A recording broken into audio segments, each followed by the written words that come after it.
Well, speaking of the Buffalo Bills fans, maybe now's a good point to talk about what happened between a fan and DeAndre Hopkins and Lamar Jackson. So we can't show the whole video, but here are some screen grabs. This fan in red here, he looks semi young to me. I can't tell if like he's like a teenager or in his 20s or something like that, but he looks pretty young.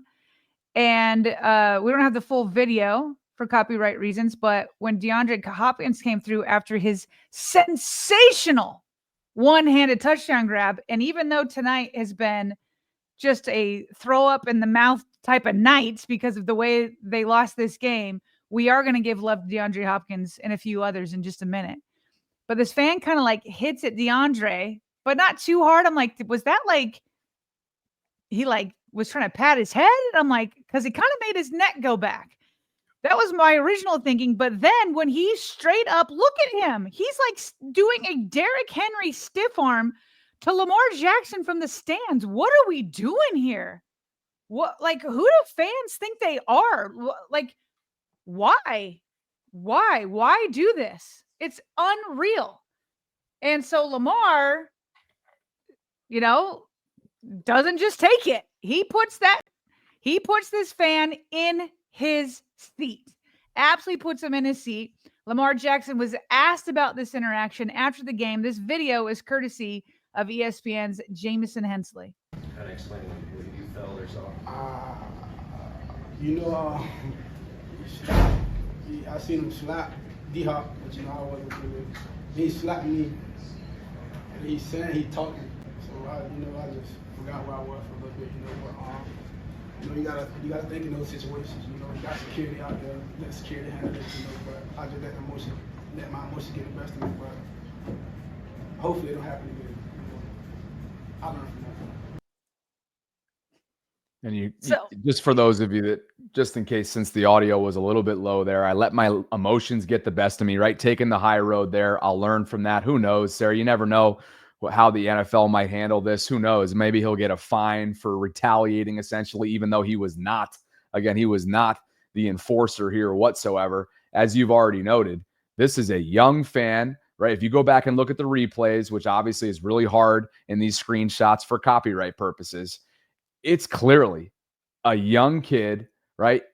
Maybe late teens, early 20s, I would think is the ballpark, sitting in the front row of a big-time game, totally letting his emotions get the best of him. To your point, slaps DeAndre Hopkins enough to kind of have his head twerk a little bit, and then gives Lamar even more of a shove. And you know what? Lamar's like, I'm going to send your you-know-what back a row, young man.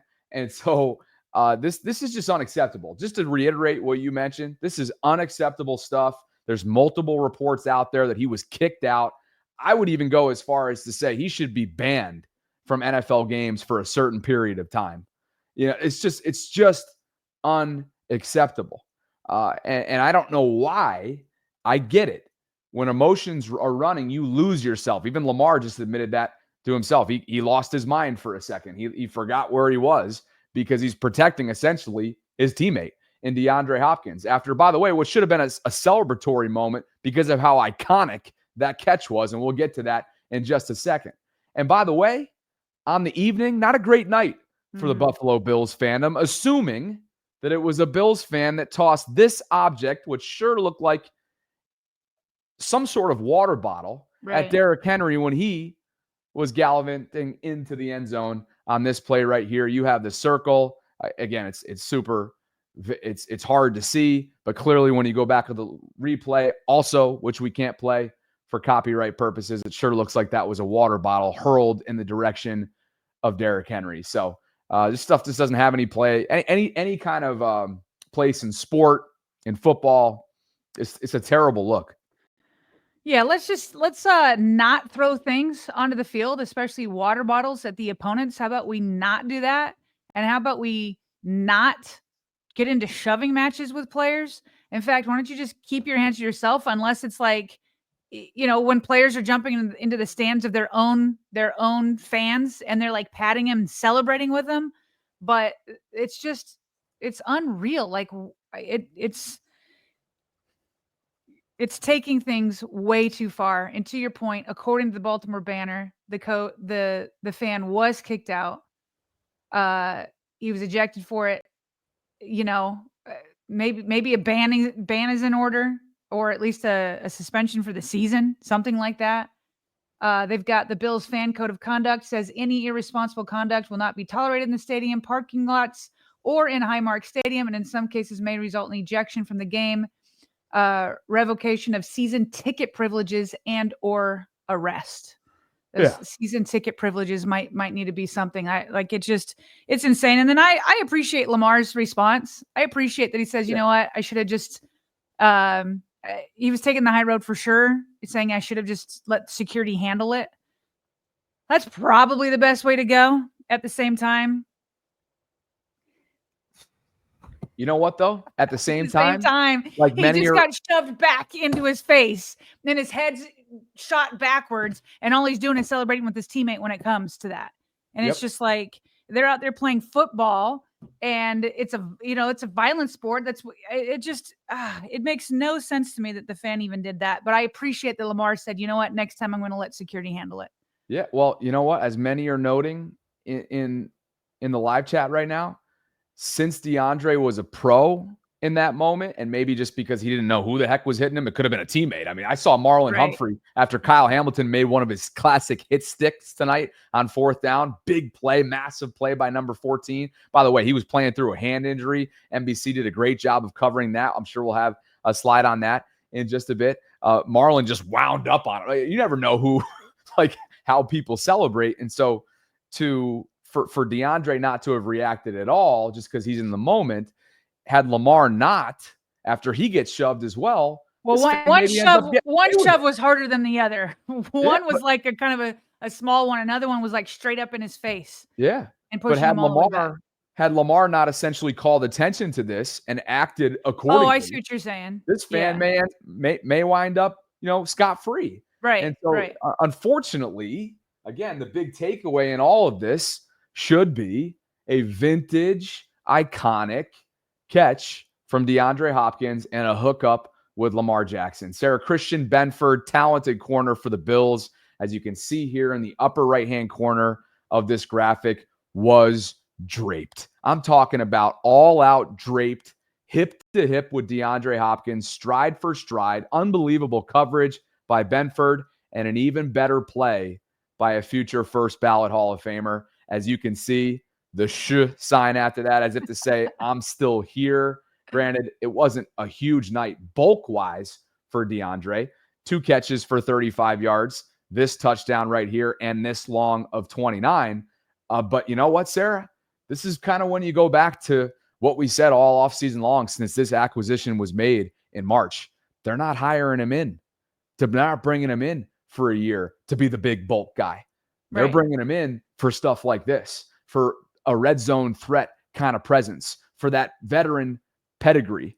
And this was all that and more. This was just DeAndre Hopkins, turn back the clock, pedigree, excellence, unbelievable play in the moment, and a dime dropped in the bucket by number 8. This is exactly what they brought him in for. We've said it a million times throughout the offseason that it was going to be in the red zone. It was going to be in chain moving possessions. He was going to be a possession receiver. And that's exactly when Lamar went to him. It was like, okay, let me get a, I almost want to call this a 50-50 ball, but is this like a 90-10 ball that he like with the one-handed, like what's the percentage of catching that thing? It's unreal. But then remember, Lamar went out and talked to him right before the 4th and 3. It was 3rd and 10. And then they hit on a 7-yarder. And it's so clear to me that already Lamar is like, I feel good about him in clutch moments. Yeah. And why wouldn't you when he delivers like this? Just absolutely delivering. And this, Bobby, I can't imagine having DeAndre Hopkins on a team when he was like in his prime. This image right here is your quote unquote washed up DeAndre Hopkins. That's what that is right there. Imagine DeAndre. I mean, I don't have to imagine it because we saw it. It was just for another team. But prime DeAndre was doing this left and right. But my goodness, that was a beauty. And you know what? You know what I love the most? And here's what's funny. So the way my family doesn't watch the game with me because I'm at my computer and I'm like typing away and I'm not as fun. But after big plays, I have 2 teenage boys that always run up here. They always run up here, and they come up and like the first thing they said is like, well, we're talking about the one-handed catch, and then my youngest, my younger son who's 14 is like, Mom, did you notice that DeAndre didn't even like pump his chest? He didn't like go around da da da, and he's like, he just like acted like he had done it a million times before, and I was like, that's right. I was like, because he's him. And my son's like, yeah, he's him. He's done this like a million times. So it's like nothing to him. But I think the person that was happiest was Lamar Jackson before the whole thing with the fan. Lamar was running down there completely elated. And he's like, that's right. That's my wide receiver that I have now. This is what it's all about. Now you guys can see the connection that we've been having. Yeah. And you can tell Gardy or Aiden, whichever It was Aiden. reacted to that and observed that DeAndre's a pro. You know, he just told reporters a short while ago on that whole incident, not necessarily related to this unbelievable acrobatic catch, but on the incident with the fan, he said, quote, a fan being a fan. Obviously, Buffalo fans are very enthusiastic about their team. That's out of my control, AKA that's taking the high road. That's being smart with your media availability. That's having emotional intelligence after a heartbreaking, decisive outcome, which was horrific in the end, right? And so, and here he is as well talking about his first touchdown catch, which is what we've been discussing these last couple minutes. You forget that this is literally his first touchdown catch as a Raven. It's one that will go down in his highlight reel. Think about it. That'll be playing in Canton one day, what we watched tonight. And he was quoted for saying, "We didn't win. I really don't care too much about that catch, man. I care about winning. The catch," and I should say that catch, really for me is in the past. I got to go out and execute and do things better. So you can relay to Aiden in the morning, this dude's a pro. And that's part of why the Ravens brought him in. So one thing I wanted to kind of catch up on was Kyle Hamilton. Remember, he had to leave for a minute for well, we didn't know why at first. He went into the locker room. He came back out. ABC or NBC, the NBC broadcast kind of explained it when he left, and he did this all within basically one offensive drive. He clearly, I don't know if you guys can see there, he seemed to have like an issue with like his index kind of knuckle area. He's pointing to it right there. And they've got these pads that they tape on him, and then they put the gloves on, and then he taped his index finger to his middle finger. So I don't know what the X-ray said. I don't know if they mentioned it after the game. I didn't hear Harbaugh talk about injuries. I didn't know if I didn't hear Kyle's interview. I think it might have actually, was it at podium? No, just John and Lamar. And Lamar, at least we're live. So there wasn't much talk about it, but he came back and he seemed to be fine because he intercepted that 2-point conversion attempt. Yeah. But then he better not pitch it out next time after he leaves the end zone. And he pitched it back to Kyle Van Noy. And luckily Kyle Van Noy got out of the end zone and then took a knee, because if he had taken a knee in it would have been a safety. So that's probably going to... KVN's body language is like, yo, bro, whoa. Yeah. Why are you tossing this to me right now? Yeah. My mind is that, what I was thinking is like Zach Orr's been showing every day before practice some of the legends, NFL or Ravens legends that have created turnovers. And Ed Reed was all about that. He for sure would have tried to run that back, and he for sure would have pitched it. But Ed Reed could make something out of nothing. Remember when Brian Billick, he's like, no, remember they had him wired and Ed Reed was going to return an interception. He's like, no, Ed. Then all of a sudden he keeps going. He's like, go, Ed, go. Right. I don't know if like Kyle Hamilton was inspired by that or whatnot, but let's not do that again where we leave the end zone and then pitch back into it. So, but good to know that he seemed to be healthy enough to come back, but I'm sure that they're going to pay close attention to that, and he'll have some trainers looking at that, and he'll need to do some sort of rehab. Yeah, I guess if you're looking for bright spots there, just because we're talking about the injury bug, which is not a bug, and it wasn't, and hopefully it won't be, knock on wood, for the foreseeable future. The two players that I'll be watching just kind of observation-wise when we learn of practice reports over the next couple of days is one, Kyle, obviously, for the reason that we just pointed out, and two is Charlie Kohler. Charlie seemed to have dealt with something tonight. I saw Jeff noting that he had been in and out of the locker room or in and out of the tent. I can't remember which one of the two it was. And so that'll be something to watch. And while we're on the tight end chatter, I mean, Zaire Mitchell-Payton is an undrafted free agent who made the practice squad at tight end. And he was the guy, Sarah, that really you only heard about this summer when he was getting bodied by Mike Green in one-on-ones.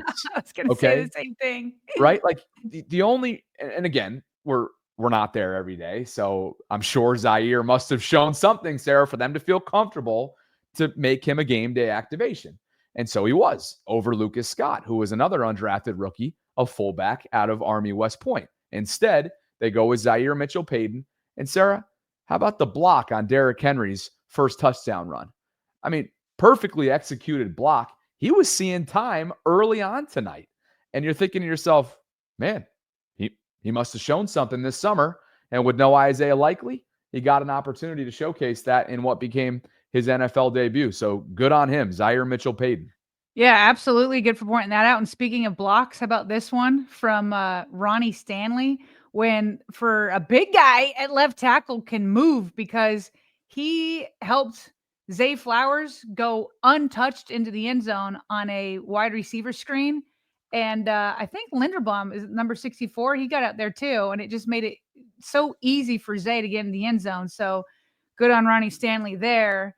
I'm trying to think of some other small notes that we had here that we haven't covered yet because we've been only talking about the meltdown, which has really gotten in the way of looking at the other bright spots. This one, however, is not a bright spot. Bobby, we've been very nervous about Daniel Fa'alele. And early in the game, he gave us reason to continue to be a bit nervous. And so when Lamar Jackson took was it a 15-yard loss on a sack?